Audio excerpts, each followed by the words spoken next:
Sigtuna świętuje. Dziś doroczne spotkania w Sigtunie, a przy tym masa atrakcji. Odwiedzimy też tysiącletnie kościoły z kamienia i jeszcze starsze kamienie runiczne. Trochę relaksu, trochę ciekawych historii i piękne widoki. Nazywam się Sławek i witam Was na moim kanale z najmniejszego ratusza w Szwecji. Zapraszam do królewskiego miasta Sigtuna. Tu zaczęła się Szwecja. Ruszajmy.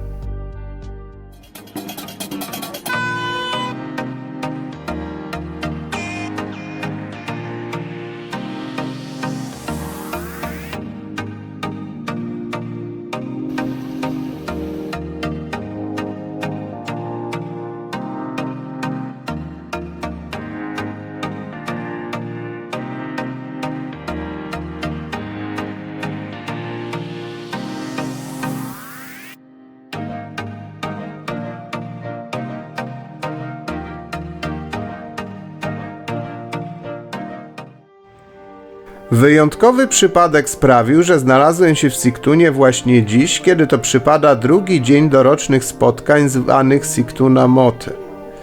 Jest to wydarzenie o bardzo długiej tradycji. Zjeżdżają się na nie producenci tradycyjnej, zdrowej żywności i rolnicy z całego regionu. Można tu posmakować i zakupić wspaniałe produkty spożywcze i płody rolne. Jest też cała masa innych sprzedawców. Wydarzeniu towarzyszą również inne atrakcje, takie jak na przykład otwarty dla zwiedzających najmniejszy i najstarszy ratusz w Szwecji. Tam zajrzymy koniecznie. Kolejną atrakcją jest muzeum w Sigtunie. Tam przybliżę Wam nieco bardzo ciekawej ponad tysiącletniej historii tego nieprzerwanie działającego miasta, w którym rozpoczęła się historia dzisiejszej Szwecji.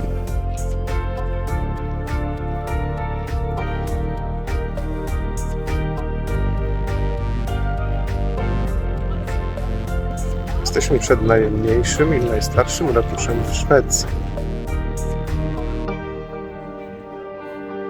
Oto wnętrza powstałego w 1774 roku ratusza. Widok niecodzienny, gdyż ratusz jest otwierany tylko na bardzo wyjątkowe okazje.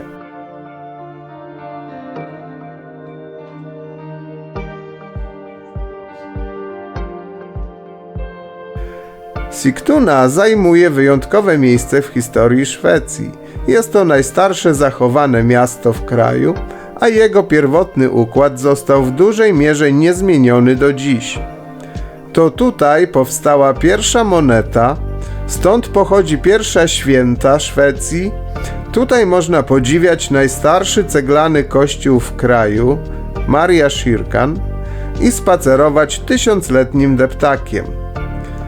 Tu pod koniec X wieku wybijano pierwsze szwedzkie monety.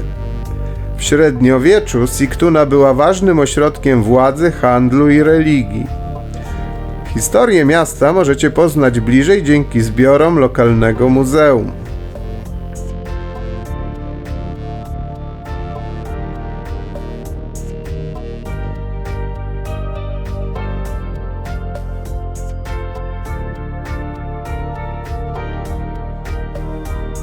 Trochę pamiątek i oczywiście coś dla turystów też się znajdzie.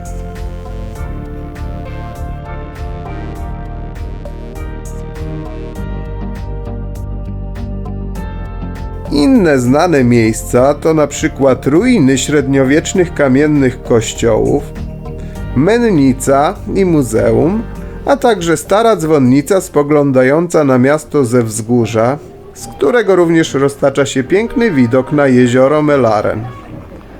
Jest też uroczy tysiącletni deptak, którym również się przejdziemy.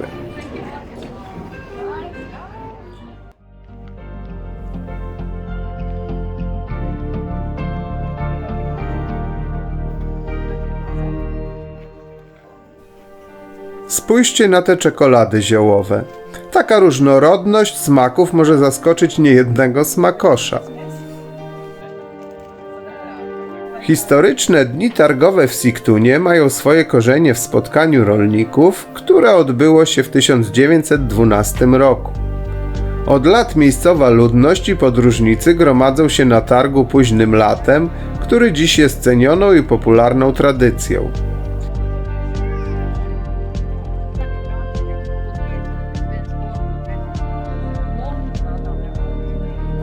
Różnorodność szwedzkich miodów też może zadowolić wiele gustów.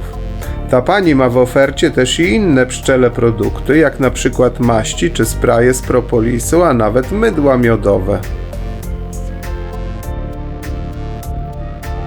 Miło popatrzeć na autentyczne rękodzieło. Zupełnie inna bajka niż to chińskie badziewie.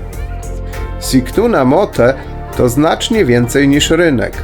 Oprócz oferujących rękodzieło, design i ekscytujące produkty spożywcze, są tu atrakcje dla całej rodziny. A tu można skosztować prażonych migdałów. Odbywa się też konkurs kostiumowy, w którym nagradzane są najlepsze przebrania. Organizatorzy zapraszają zarówno gości, jak i wystawców do przebrania się w duchu lat 1912. Podczas tegorocznych spotkań można było spotkać postacie z klasycznych baśni.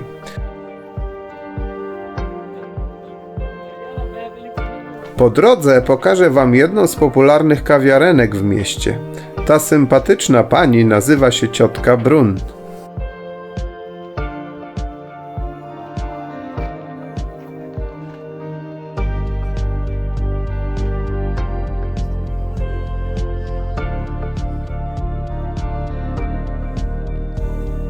Zajrzę jeszcze do cukierni, też zatrzymanej w czasie. Pewnie Wam się spodoba ten klimat sprzed stulecia.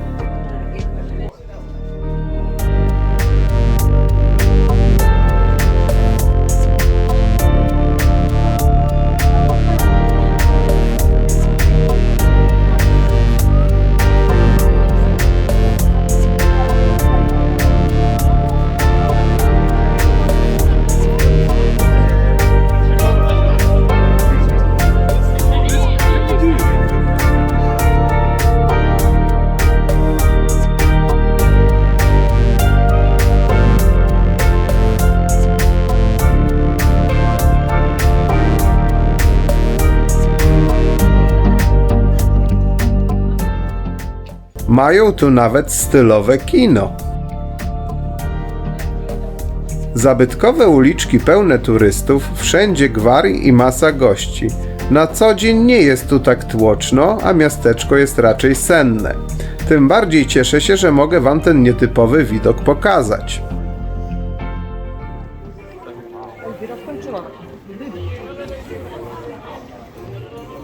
Zbliżam się do stoiska z konfiturami. Tu skosztuję dżemu z leśnego owocu zwanego po szwedzku hjortron. Jego zdjęcie pokazuje się tutaj w rogu. Z wyglądu przypomina złotą malinę, ale nią nie jest. To owoc niskiej roślinki dziko występujący w Skandynawii. W Polsce nazywany maliną morożką lub błędnie maliną nordycką. Dżemik jest pyszny, lekko kwaskowaty i mega aromatyczny. Trudno mi ten wyszukany smak porównać z jakimś innym. Jest niepowtarzalny.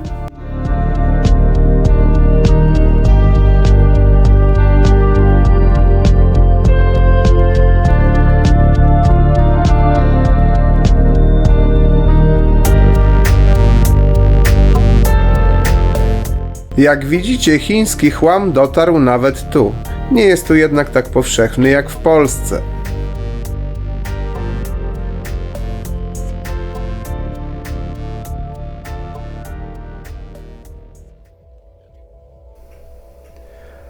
Około roku 970 król Erik Segersel, znany również jako Eryk Zwycięski, wskazał, gdzie ma powstać miasto Sigtuna. Był ówczesnym królem nordyckim, który chciał stworzyć królestwo podobne do królestw europejskich, o których słyszał. Wiedział, jak powinno być rozplanowane miasto. To właśnie z nowym kościołem chrześcijańskim miał współpracować, aby osiągnąć swoje cele. A celem było utworzenie królestwa z królem i Bogiem. Był królem i głową kościoła, mężem Bożym w nowym królestwie. Dla okolicznych magnatów i rolników była to wielka nowość – chrześcijańskie miasto. Czy powinni się przyłączyć, czy też trzymać z daleka? Dla ówczesnych wikingów nie było to takie oczywiste. Erik wiedział, jak tworzyć więzi lojalności. Ofiarowując działki w swoim nowym mieście, związał ze sobą wszystkie ważne osobistości. Mając własną ulicę w centrum, stworzył ośrodek władzy i handlu o charakterze międzynarodowym.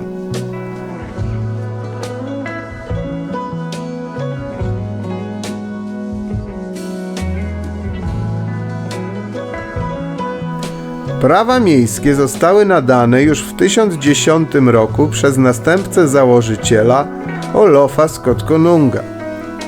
Około 1100 roku został zbudowany kościół romański z kamienia polnego, który został siedzibą pierwszego szwedzkiego biskupa. Prawdopodobnie należące do niego szczątki możemy tu zobaczyć.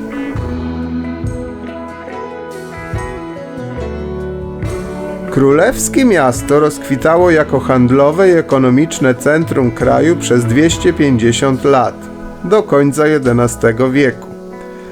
Sigtuna kontynuowała swoją egzystencję jako miasto, ale w XIV wieku większe znaczenie miały już takie miasta jak Uppsala, Visby, Kalmar czy Sztokholm.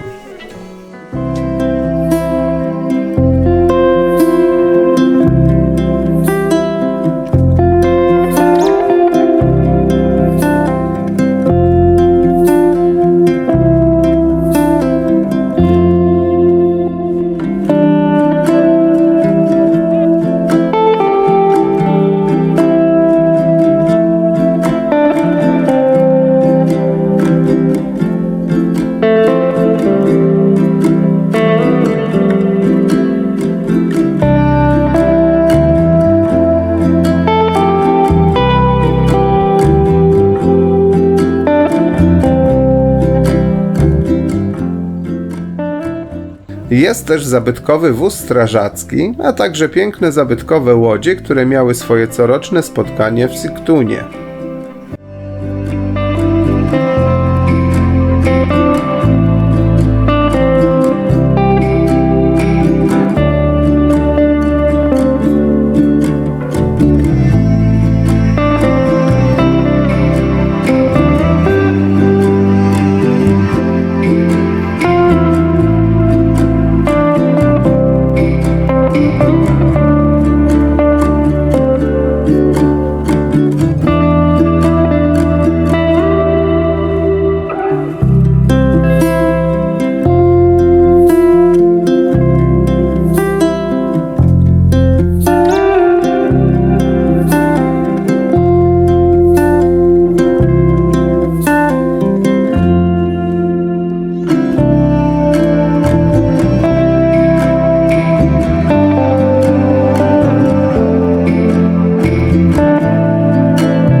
Tak właśnie dotarliśmy na deptak istniejący od początków miasta.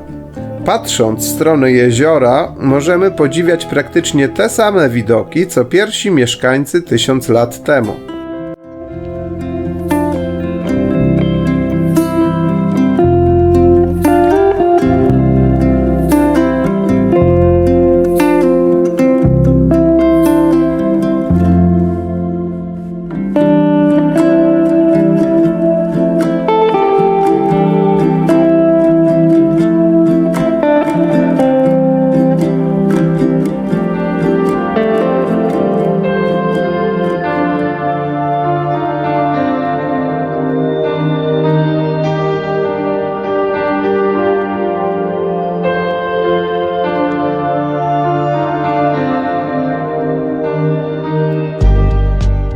Znajdziemy tu również bardzo dużo kamieni runicznych.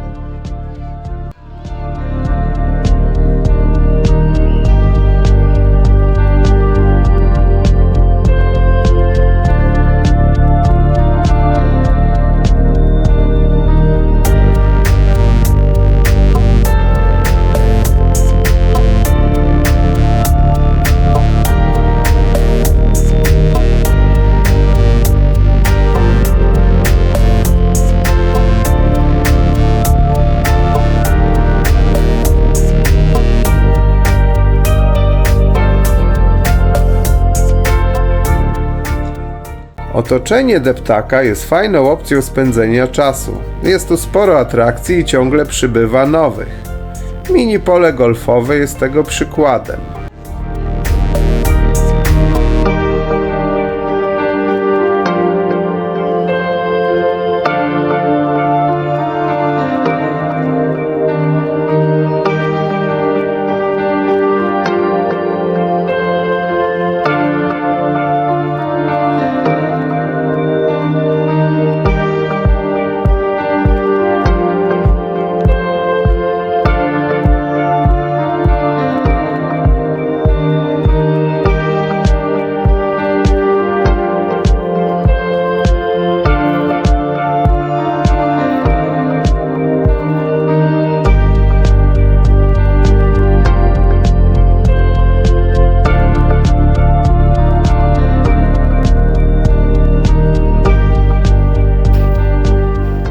Idąc w stronę ruin, wstąpiłem do pozostałego po niegdyś żyjących w mieście Dominikanach ogródka ziół.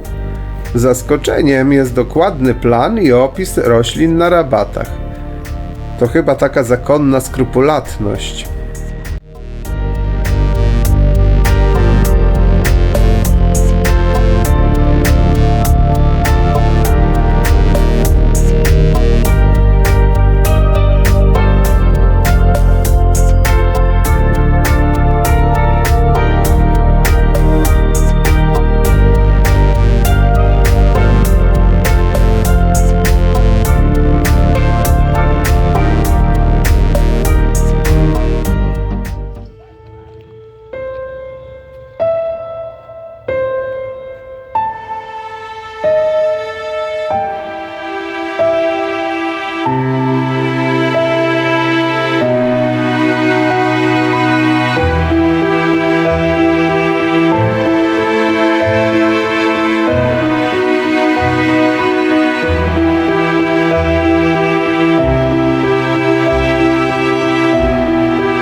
Na zewnątrz najstarszej części Sigtuny wzniesiono na przełomie XI i XII wieku szereg kościołów kamiennych.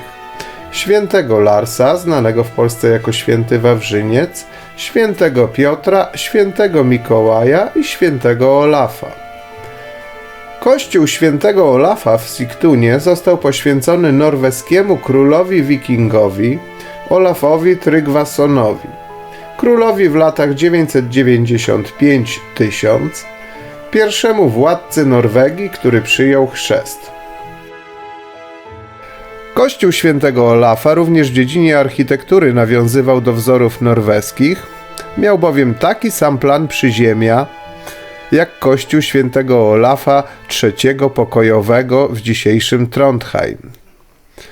Jego małe, zwężające się okna nawiązywały do wzorów anglosaksońskich. Około 1100 roku wybudowano centralną wieżę kościoła, prezbiterium i transept. Nieco później wzniesiono skrócony korpus główny. Wykopaliska wskazują, iż korpus główny miał być przypuszczalnie wydłużony w kierunku zachodnim, ale pracę prawdopodobnie przerwano, kiedy siedziba arcybiskupa została przeniesiona do Starej Uppsali. Nie jest jasne, kto był budowniczym kościoła, ale wymienia się zakon benedyktynów, którzy prowadzili działalność na terenie Sigtuny, oraz miejscową gildę kupiecką. Pod byłą katedrą odkopano fragmenty murów, które, jak się przypuszcza, należą do jeszcze starszego kamiennego kościoła, który w takim razie byłby jednym z pierwszych, jaki zbudowano na terenie Szwecji. Kiedy do Sigtuny przybyli Dominikanie, rozpoczęli po 1240 roku budowę dużego kościoła ceglanego pod wezwaniem Najświętszej Maryi Panny tuż w sąsiedztwie kościoła Świętego Olafa. Po wybudowaniu kościół mariacki stał się kościołem parafialnym Sigtuny, a kościół świętego Olafa został zwykłym kościołem. Spłonął on wraz z miastem w wyniku 3 dużych pożarów z lat 1648-1666 i od tamtego czasu pozostaje ruiną.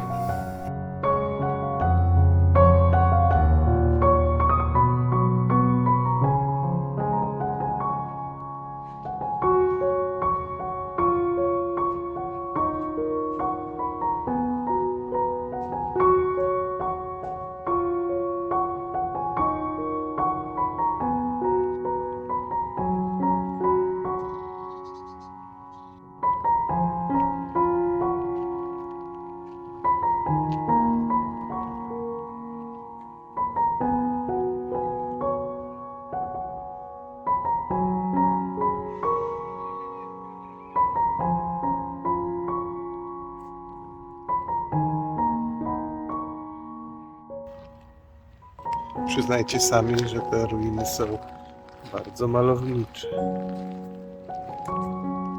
Przypominam, kościółek świętego Olafa, XI wiek naszej ery. Budowę trzynawowego kościoła pod wezwaniem Najświętszej Maryi Panny rozpoczął zakon dominikanów w latach 30. XIII wieku. Cały kościół ukończono około 1255 roku. Kościół mariacki był pierwszym w Uplandzie i jednym z pierwszych ceglanych kościołów na terenie Szwecji, a zasługą dominikanów jest upowszechnienie w tym kraju cegły jako surowca budowlanego.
Znajdujemy się teraz przy pozostałościach kościoła świętego Larsa.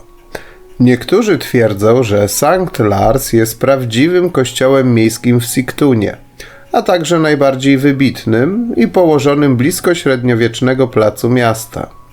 Zaliczany jest do najstarszych kościołów w mieście, czyli z ostatniej połowy XII wieku.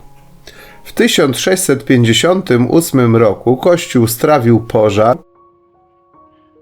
i popadł w ruinę. Obecnie pozostała jedynie zburzona wieża kościelna. Idę teraz na wzgórze Klockbacken, na zachód od ruin kościoła świętego Larsa i nad Prästgatan. Znajdowała się tu stara dzwonnica, która spłonęła 30 czerwca 2016 roku. Ta, którą widzicie, to wierna replika.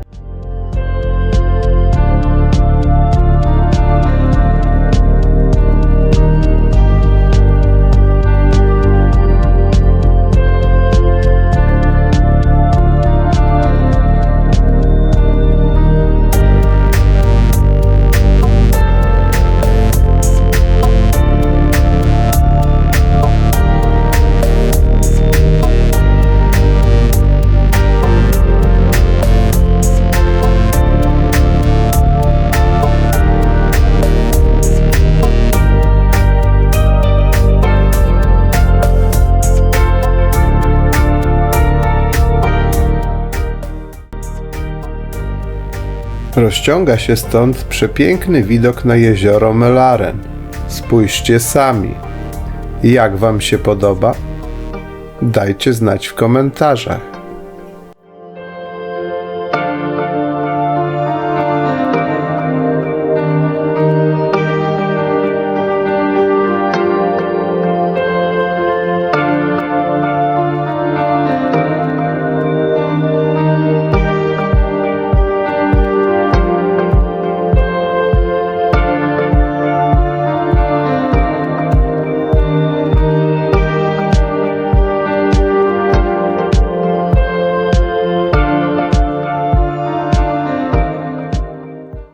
A to jeszcze jedna ciekawostka.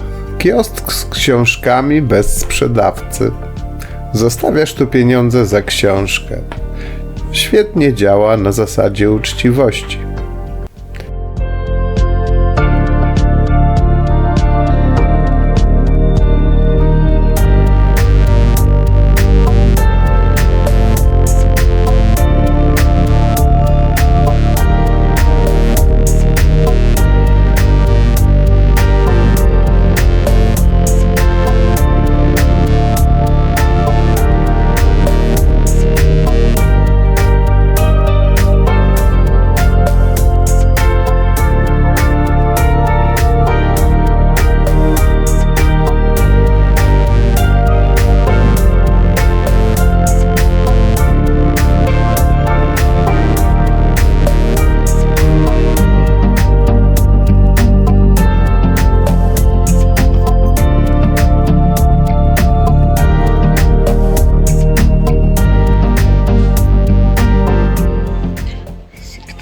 Najstarsze miasto Szwecji. Tu właściwie zaczęła się Szwecja. Po zakończeniu targów goście wyjechali i miasteczko opustoszało. Mój spacer również powoli dobiega końca. Jeszcze tylko pamiątkowe zdjęcie z ratuszem w tle i z tego miejsca dziękuję wam za obejrzenie filmu. Zachęcam was do komentowania, wyrażania ewentualnych pytań czy opinii pod filmem. Chcę też przypomnieć o możliwości wsparcia rozwoju kanału. Pozdrawiam serdecznie i do zobaczenia w kolejnych odcinkach.